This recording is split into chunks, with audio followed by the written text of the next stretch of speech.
Okay, thank you very much for coming to this School of Social and Political Sciences faculty seminar. Today, Aideen O'Shaughnessy will talk to us about the uneven burden of abortion work. She completed her PhD in sociology in the spring of 2022 at the University of Cambridge.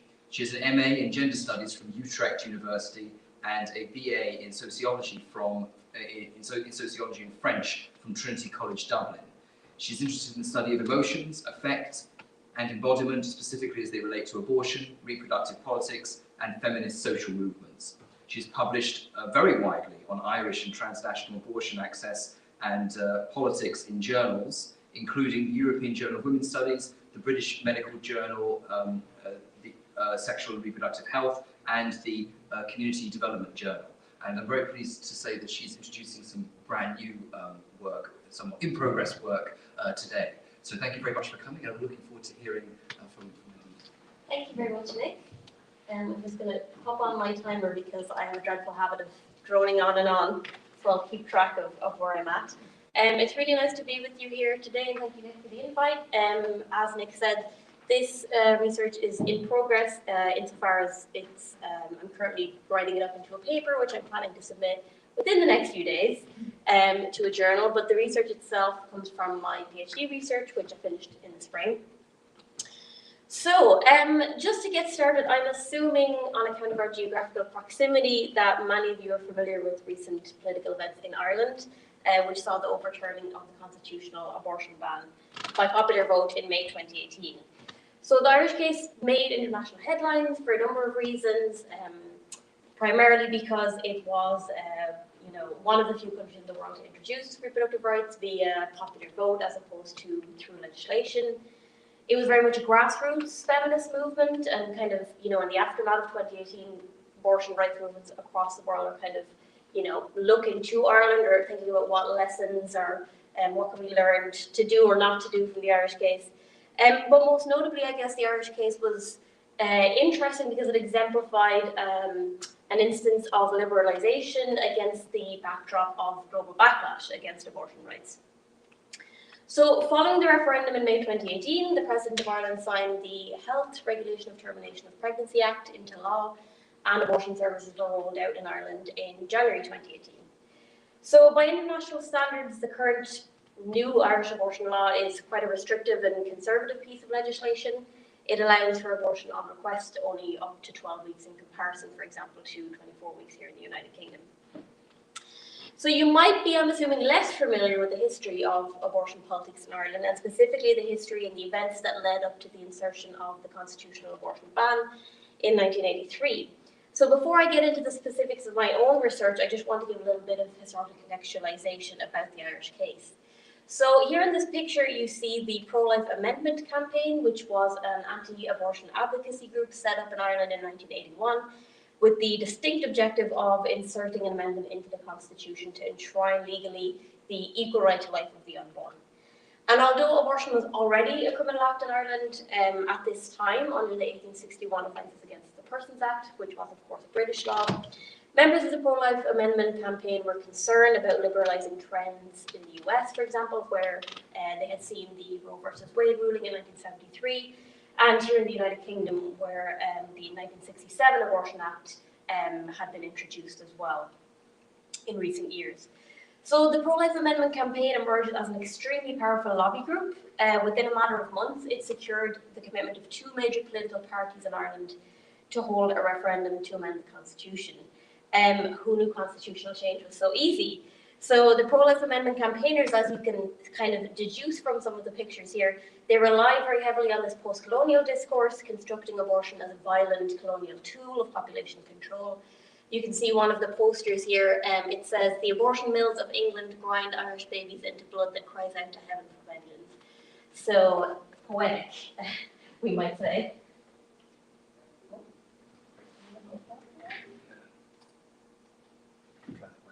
Oh, there we go. Thank you. You can ask me for the next slide. Okay, I will do.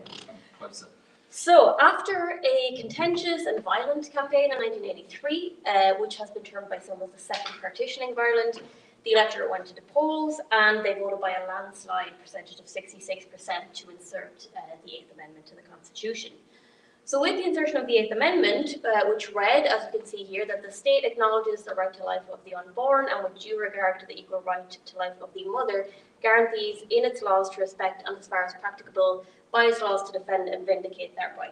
So this is the amendment inserted into the Constitution, and as a result of this amendment, pregnancy will be reconceptualized in Ireland or reconstituted essentially as a conflict between the life of a pregnant person and the fetus, and this would have devastating legal and medical ramifications. So the 8th Amendment would make abortion illegal in all circumstances, including in cases of severe medical complications or where there is a risk to life or health of the pregnant person. And it was directly transposed as well into the consent policy of the National Health Service. And this basically had the effect of removing the right to consent from pregnant people. So under the 8th Amendment, medical treatments could either be stopped or administered against the will of the pregnant person, all in the name of safeguarding fetal life and fetal health. So pictured here, we have a few of the women who died under the 8th Amendment, and their deaths can be, I think, kind of linked either implicitly or explicitly with the constitutional abortion ban. So on the top left-hand side, we have Anne Lovett, who died aged 15 years old, giving birth in a grotto in the west of Ireland in January 1984. On the top right-hand side, we have a picture of Michelle Hart, who died in 2011. She was receiving treatment for cancer when she became pregnant. Her cancer treatment was stopped on account of her pregnancy. She was refused an abortion and told she needed to travel to the UK to get an abortion. She did not have a passport, so she had to go through all of the rigmarole of getting a passport, which obviously took a lot of time.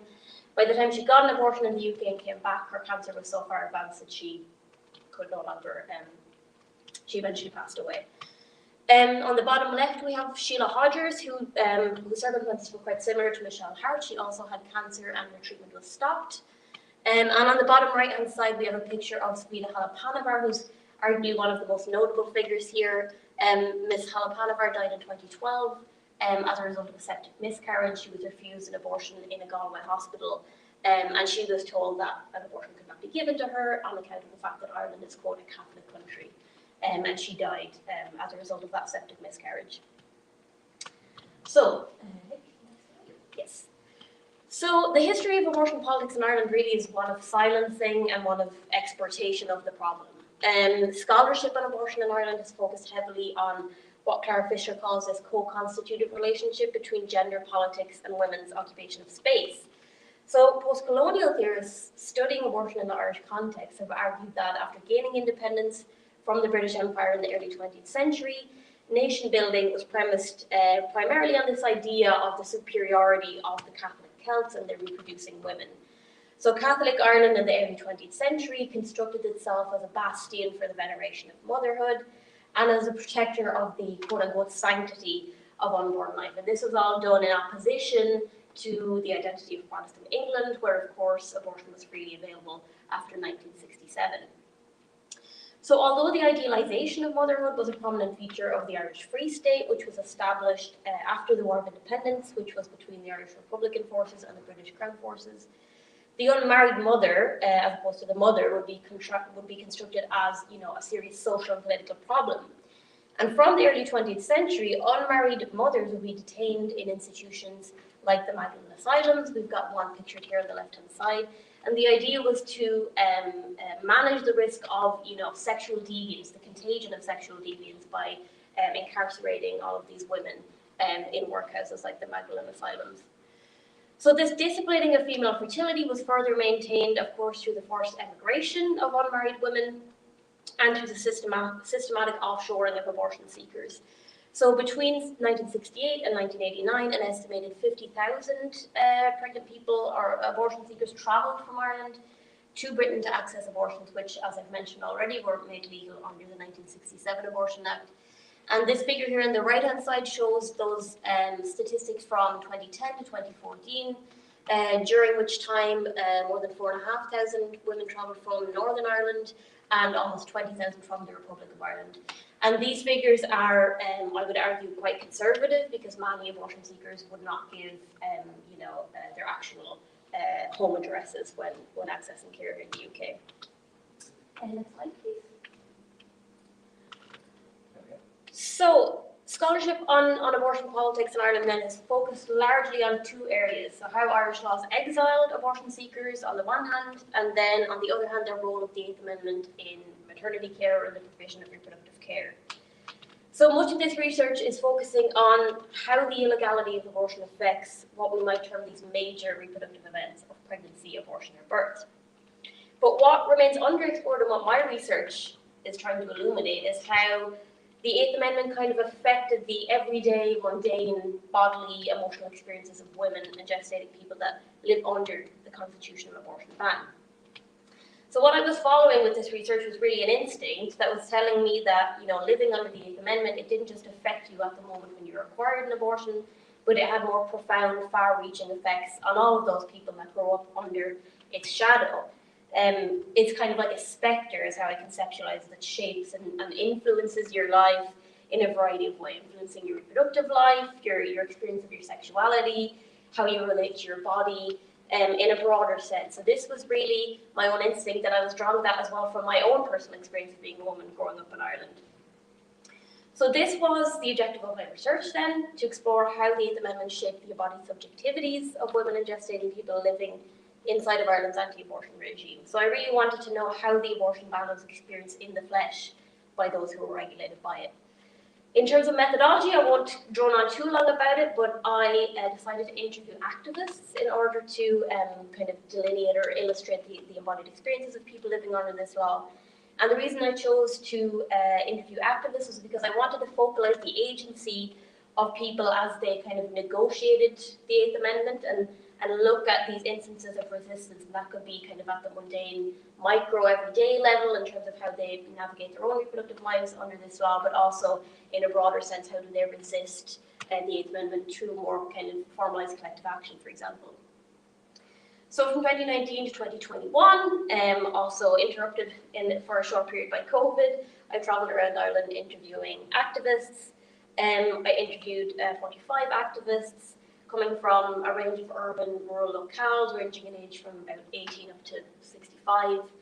And my interviewing techniques are inspired by both kind of phenomenological and narrative techniques, of really getting people to tell me their life stories, and trying to describe not only their experiences, but how did they make sense of these experiences for themselves. Next slide. In terms of theoretical framework, again, happy to go more into this in the question and answers if anybody would like to know more. But I'm borrowing very much from feminist sociological literature, primarily Latin American feminist literature and feminist literature from Indian sociologists on women's embodiment and political resistance. The work of Barbara Sutton, an Argentinian sociologist, and her ethnographic study of the bodily worlds of Argentinian women activists in the early 2010s in Argentina under the economic crisis. Her work is very formative for me. She poses a number of questions around, how do forms of injustice converge at the side of the body? How are they contested at the side of women's bodies? How do powerful ideologies to do with neoliberalism, femininity, reproduction, control and regulate women's bodies? And how do women respond to these ideologies or cope and resist them or negotiate these forces as embodied beings?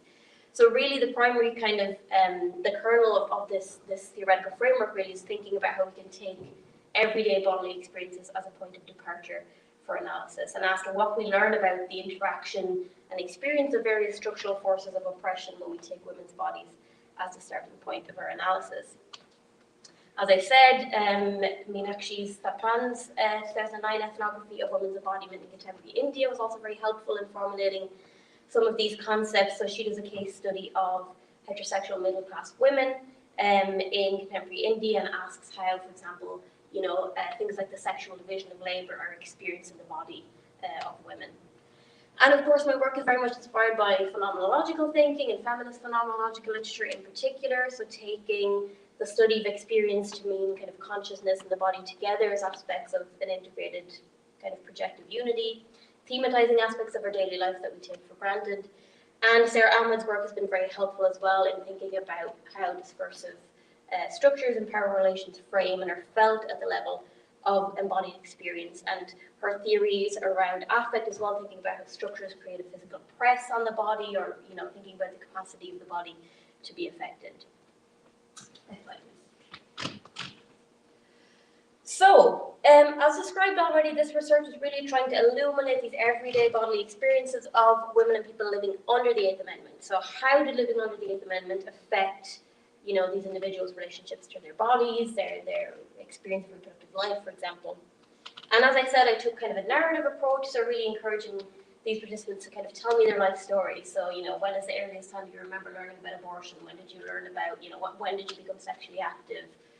How did you navigate, contraception in your sexual life? How has this experience changed over time?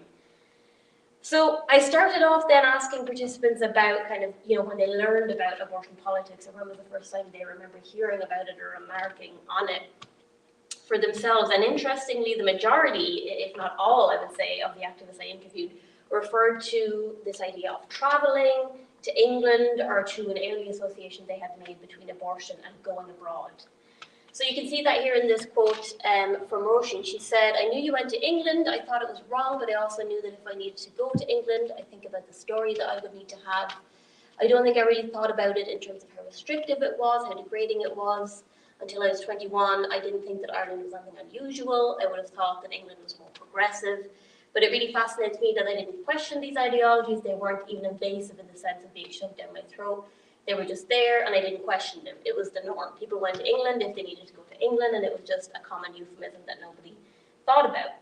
So her testimony here is kind of riddled with contradictions, I think. She explains how, as a child, she didn't think anything about abortion, but at the same time, she knew you went to England, and that she had thought about the story she would need to have if she ever went to England.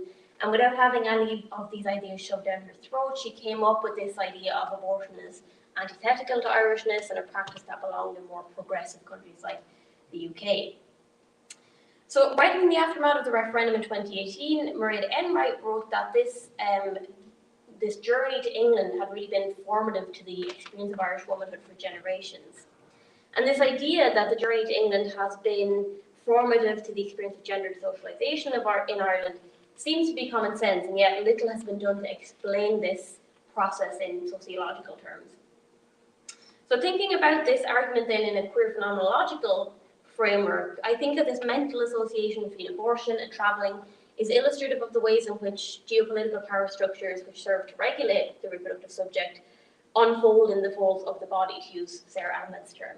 So while activists like Roisin don't necessarily remember when they learned about going to England, their internalized thought patterns are symptomatic of these structural power relations and how they infiltrate the mind and memory of the embodied reproductive subject to replicate these patterns of reproductive inequality.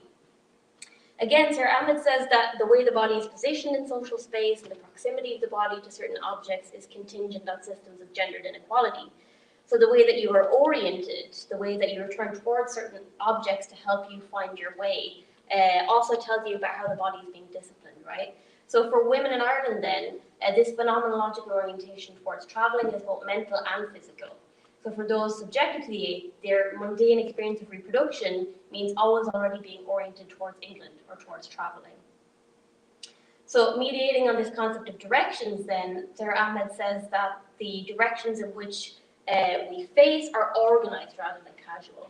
So this injunction to travel then, or to orientate oneself towards travelling, is a disciplinary force which operates as a way of disciplining female fertility.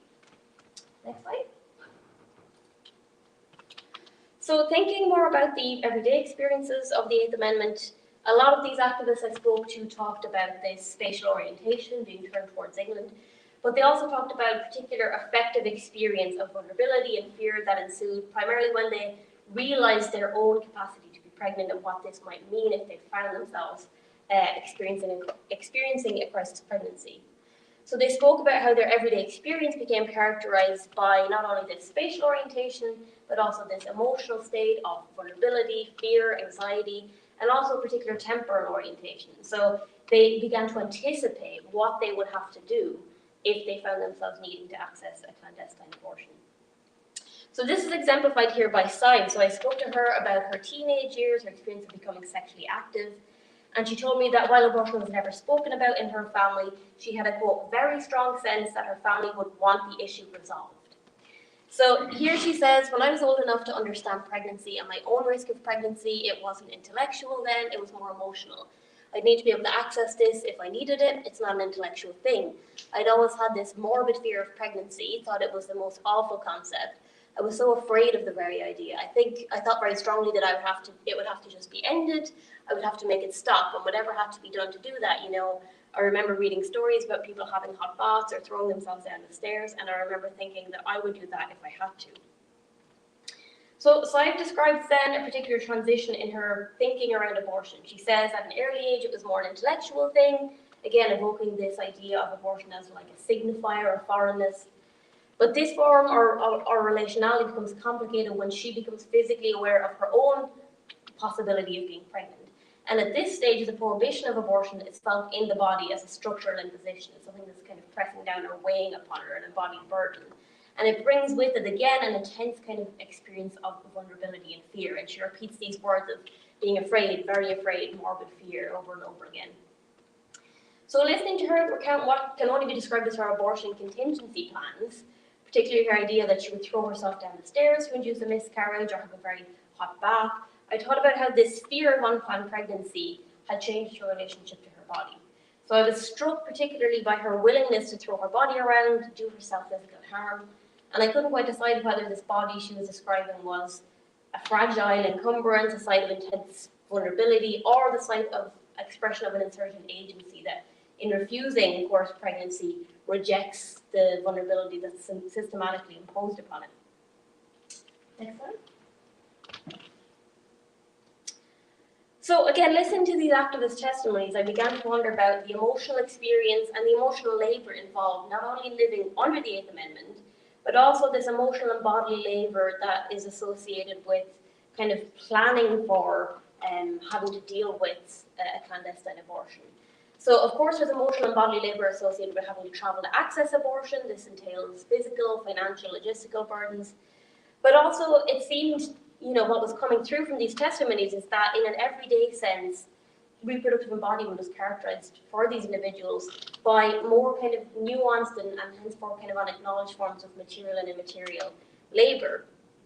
So I began to wonder about whether we could conceptualize the emotional and material labor associated with planning to travel or planning to access a clandestine abortion as itself a form of reproductive labor, or what I'm terming abortion work. So sociologist Andrea Bertotti coins as fertility work the labor and responsibility associated with navigating a couple's fertility, including the work of adopting, managing, or planning contraceptive methods. So Bertotti explains how, as with other forms of domestic labor, fertility work is not equally distributed among women, the distribution being delineated according to racial or socioeconomic factors. So drawing upon Bertotti's concept of fertility work then, I think this concept of abortion work is useful to encapsulate the emotional and material labour which is imposed on women and pregnant people in Ireland as they negotiate for and plan for the possibility of having to acquire an illegal abortion either inside or outside of the state.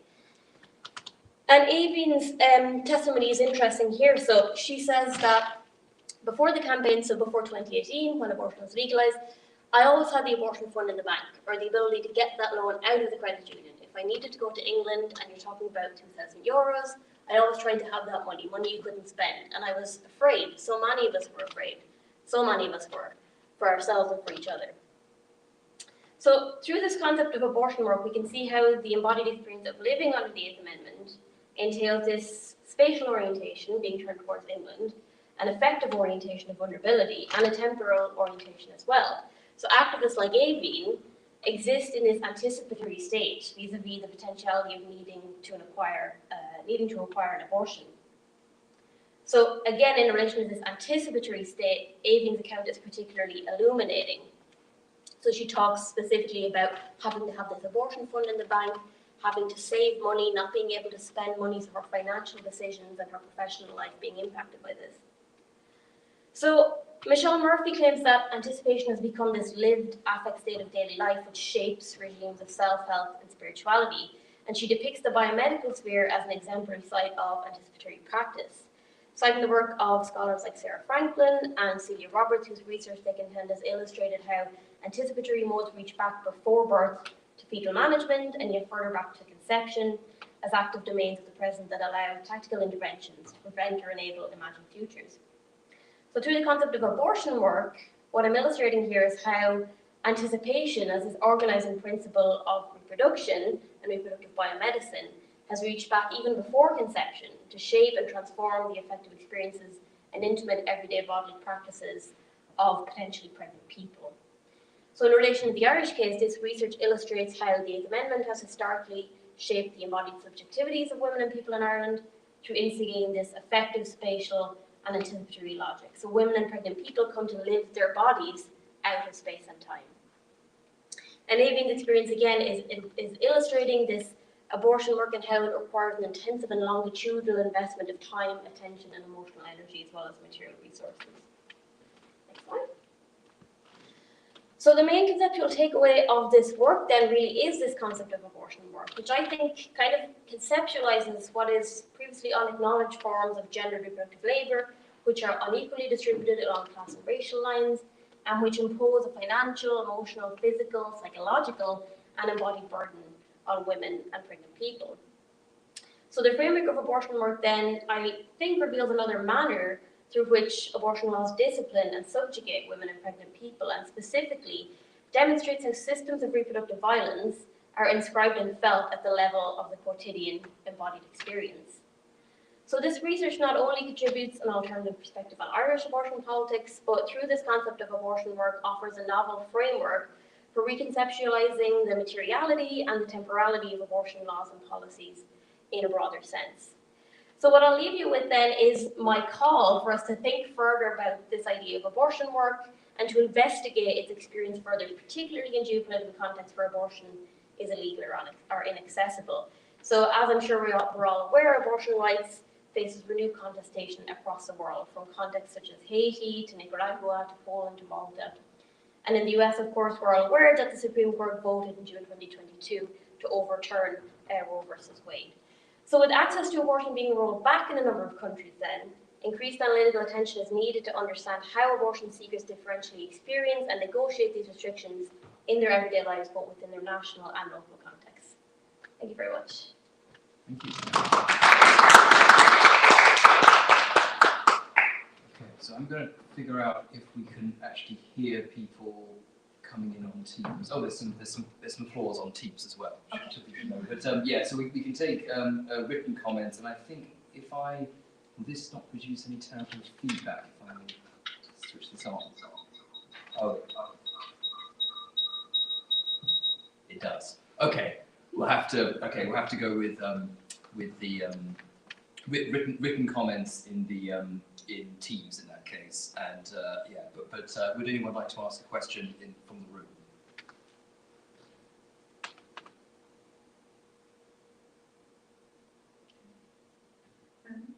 Thanks very much, Aideen. That's really rich. Sorry, I'm still thinking through, so this probably is not really very articulate. But, I was wondering a couple of things, and I feel really ignorant here actually. But I was wondering in terms of that fear of becoming pregnant, and therefore needing, say, €2,000 in the bank. I wondered if that is exacerbated in Ireland in any way because it's other forms of birth control to prevent pregnancy, contraception, are they less available, particularly maybe culturally, are they less available, less accepted, which would mean actually the fear of becoming pregnant is maybe higher than for women in other situations. And I've forgotten the second bit, so I might come back to that, sorry. That's okay. Yeah, that's a really good question. I believe it was the 1985 Criminal Law Amendment Act that made condoms legal. But if I stand to be corrected, but I believe that under the Criminal Law Amendment Act, condoms could be accessed by married women through prescription from their GP for a period of time. That may have changed. I think in the early to mid 90s, I believe that changed, and contraception became more widely accessible. I think there's a financial aspect in Ireland in general, just because our public health system is not the same as the NHS. So for the majority of people, they would be forced to basically get private healthcare. So there's a form of kind of public health card that's available for people under a particular income threshold. And then there's this huge kind of space in the middle of kind of middle income people who don't qualify for free public healthcare, but also for whom it would be really expensive to get onto a private healthcare program. So healthcare is just expensive in Ireland as well, I think. But more generally, I think accessing emergency contraception is tricky in Ireland. That's changing now in the last couple of years, but in my teenage years and in my early 20s, that would have been a tricky thing to access emergency contraception, for example, because there was one of the biggest issues of Ireland in relation to abortion, but also which has been an issue historically in relation to contraception, is conscientious objection.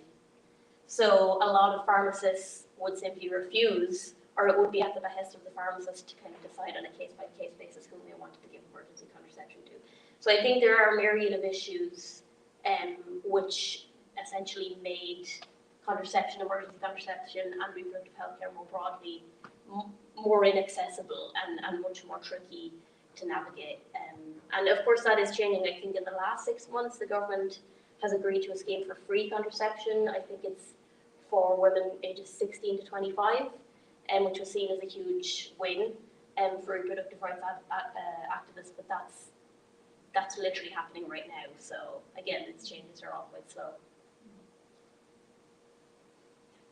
Hi, I was just sort of following up. I was just going to ask, in terms of obviously, we know that when legislation changes, sometimes it takes a lot longer to trickle down into social change. Are women and girls and pregnant people happy to come forwards? Are they still feel that they have been accepted by their communities, or are you still seeing people preferring to take the route to travel to England to access abortions? So there's a couple of things that some of the work that I do outside of my academic life. I'm in the part of the Abortion Rights Campaign, which is a grassroots activist group in Ireland, and we just completed a 3-year survey study that we did to try and evaluate people's experiences of accessing abortion under the new law.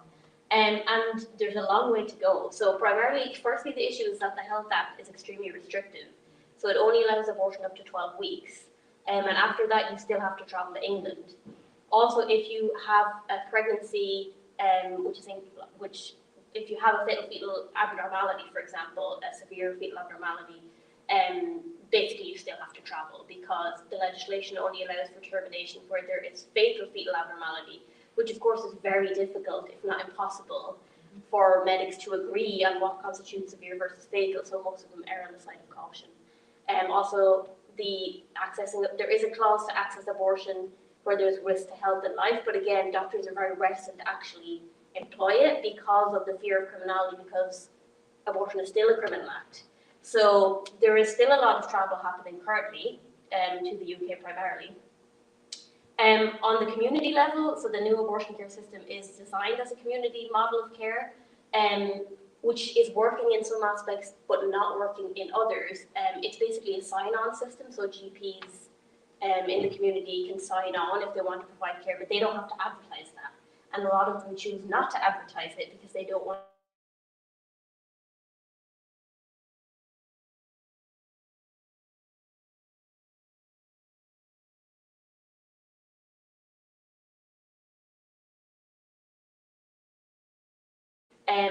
that information is essentially not adequately kind of centralised.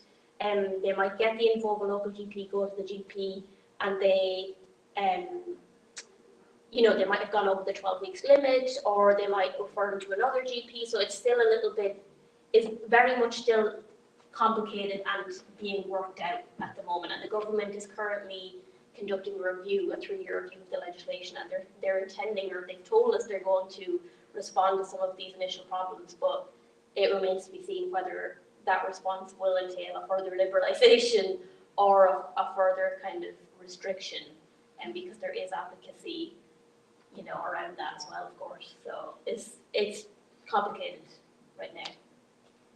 Okay, and we have some questions coming in from Teams as well. So Tracy Thornborough would like to know a little bit more about your methods, in particular how you identify the participants to be interviewed, and also the ways of using a phenomenological approach to the data collection. Yeah, it's always difficult to answer methodology questions, isn't it? It's kind of this obscure mythical thing that like, well, I did it, but I don't know if I know how to tell people how I did it. In terms of accessing participants, so because I've been involved in activism myself for the last number of years, it was very much kind of convenience sampling. So I put out calls for participants amongst various kind of activist groups and asked them to share it widely, also just using the usual channels of social media and that kind of thing. I was inundated with participants. Like, it was an absolute, you know, yeah, it was difficult to actually say no to some people because at a certain point I just had enough and I kind of reached saturation as well. Obviously, because I used that kind of convenience sampling, there was definitely a bias. It was majority kind of white middle class women. So it wasn't necessarily, if I was doing it again, I think I would have tried alternate kind of methods to reach other communities and groups, particularly Irish. I didn't get anybody from an Irish traveller background. There was a very strong kind of queer representation in my group, which again maybe related to my own positionality, I'm not sure. But it was reasonably diverse. But yeah, it was predominantly just a convenience sample. I got in touch with people kind of over Twitter, social media, phone calls. With COVID, I had to kind of stop and do some of my interviews online or via telephone. With some of the older kind of participants, I actually just did telephone calls because it was easier, and also broadband is not fantastic in the west of Ireland. In terms of the phenomenological question, how does that inform my analysis? I mean, my analysis was very much, I would say the phenomenological approach was really more in terms of how I approached the experience of doing the interview. So it was kind of just listening to those kind of latent forms of communication and trying to make note of those kind of latent things that were being communicated to me. And really it's just about, for me, phenomenological interviewing is just about taking the participants' accounts at face value, really, and taking their own words at face value and really prioritising their voices in the write-up, I suppose. But yeah, I'm not sure if that answers the question. I think in terms of answering how phenomenology works, it's probably as close as you I think that's as close as like, yeah, you can please read my thesis. I explain it much more eloquently in there. Katie Hunt is interested in your characterisation of self-induced abortion as violence to one's own body rather than a way of loving or caring for it. Lots of things that are technically harm can be a means of self-actualisation, including S&M sex, body modification, and indeed legal abortion. Did this come from the participants themselves? And why is the DIY abortion read as self-harm, but going to England is not? That's a really interesting question. I think what I was trying to articulate, I suppose, was my own, again, in a phenomenological sense, my own emotional reaction to what was being told to me. And I really posed it, I suppose, more as a question, which was a question that came up in my own mind, which was, when somebody has told me that they're prepared to throw themselves down the stairs, to me, on a personal level, that sounds like something violent to do to oneself. But I was posing it more as a question of, well, is it that, or is it something, is it the exercise of agency? Is it something more kind of empowering? Is it something emancipatory that's, you know, achieved through kind of leaning into this corporeal vulnerability? So I wouldn't say that I categorize self-induced abortion as violent at all. I was more kind of speaking specifically to those abortion contingency plans they were being kind of recounted to me in my own reaction to those, I suppose. I see. Yeah, no, it's a very interesting, challenging question there. And we've also got Christian Karner. He says, I was just wondering about the historical nation-building discourse you mentioned, i.e. the moral binary juxtaposition to the UK. More recently, in the context of the amendment, were there any discursive traces or echoes of that discourse in the public debates in Ireland? Yes, there was. I think the 2018 discourse was interesting because there was remnants of that 1983 kind of post-colonial discourse, but also in 2018 it was complicated by this Ireland's contemporary position within the transnational EU and everything that supposedly carries with it in terms of ideas of modernity, progress, liberalism, etc., etc. So it was a little bit like, you know, vote yes if you want authentic acceptance within the European Union. And so I think that kind of transnational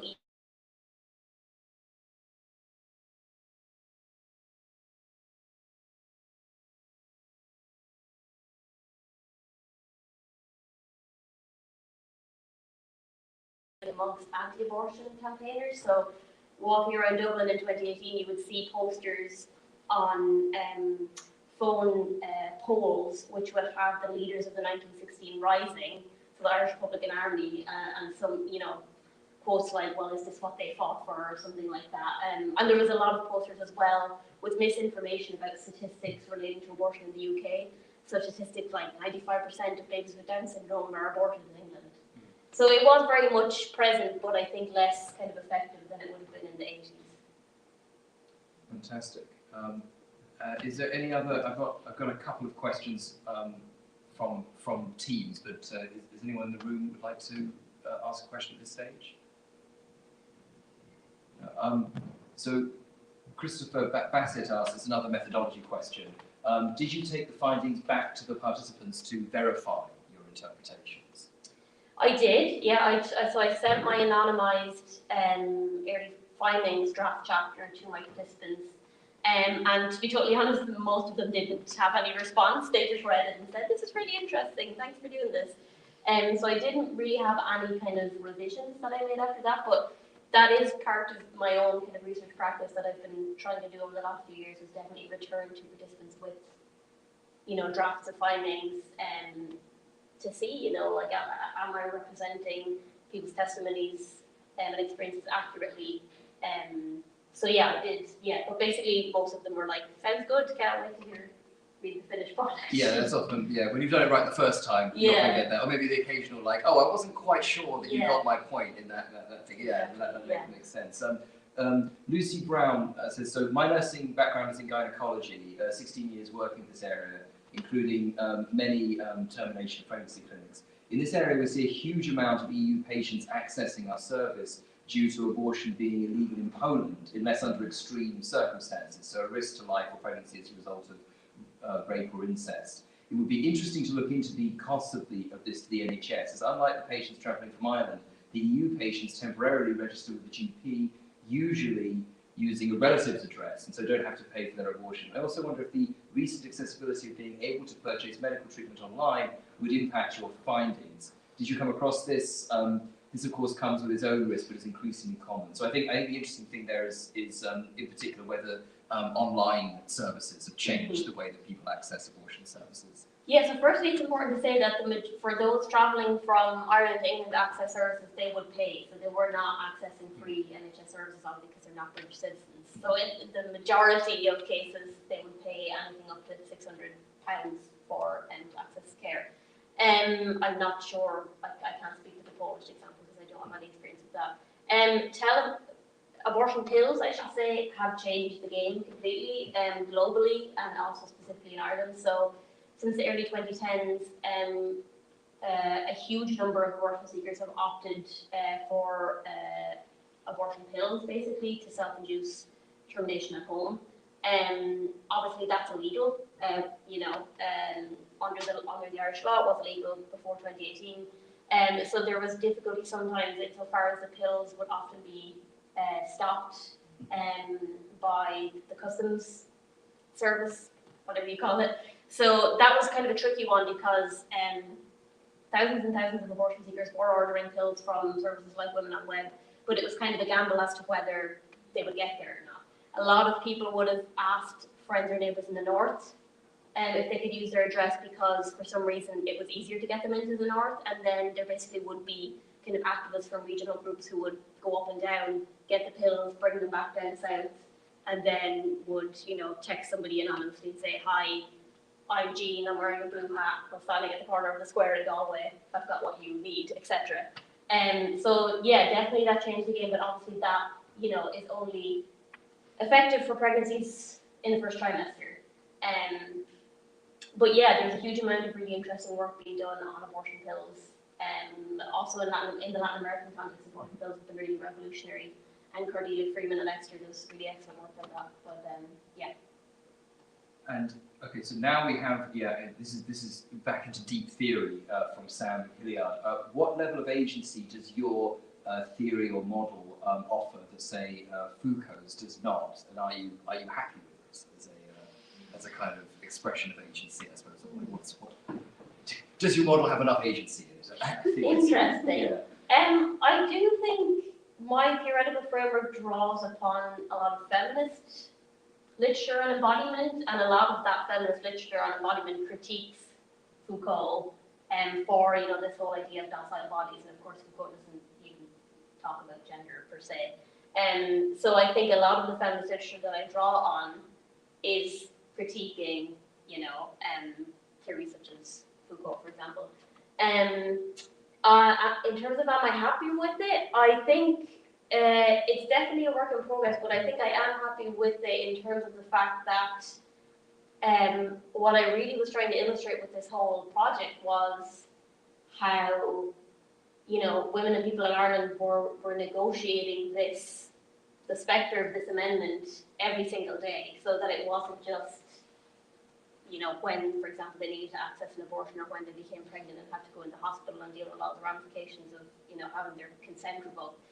But what I really was trying to illustrate was like how these oppressive forces really are felt, in an everyday sense, and how, in that quotidian experience, people are actively navigating against it. And things like, doing abortion work, saving money, making travel plans, deciding which clinic in the UK you're going to go to, having all of this in your mind, this longitudinal investment of like time and energy and, cognitive processing, I think, I hope illustrates again the agentic kind of nature and the agency of these people.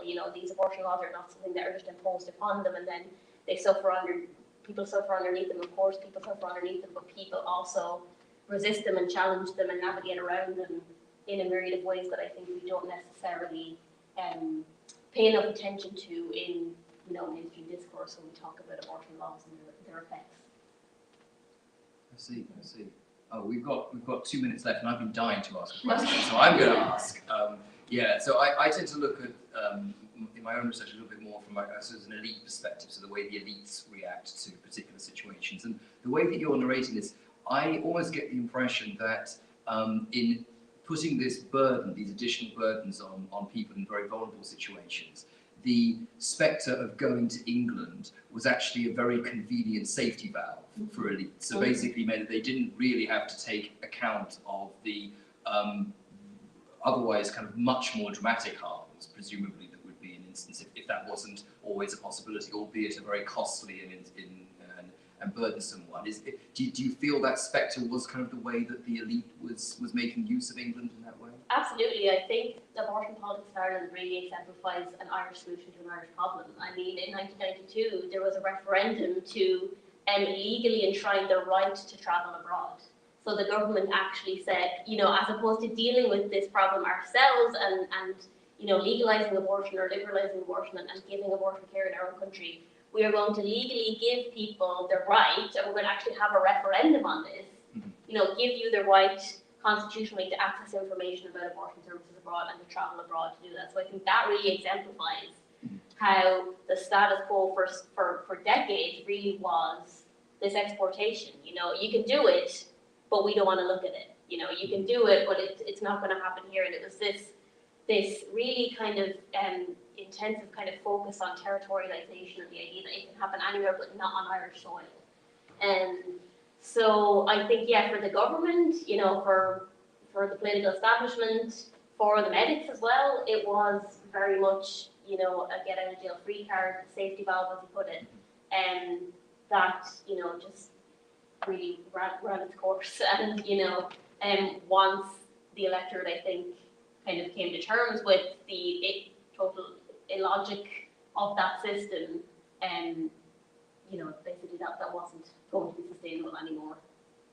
Fantastic. Thank you very much. Well, we're precisely on time. Thank you for giving so much time for questions, and thank you all in the room and on Teams for your thoughtful contributions. So thanks again. Thank you.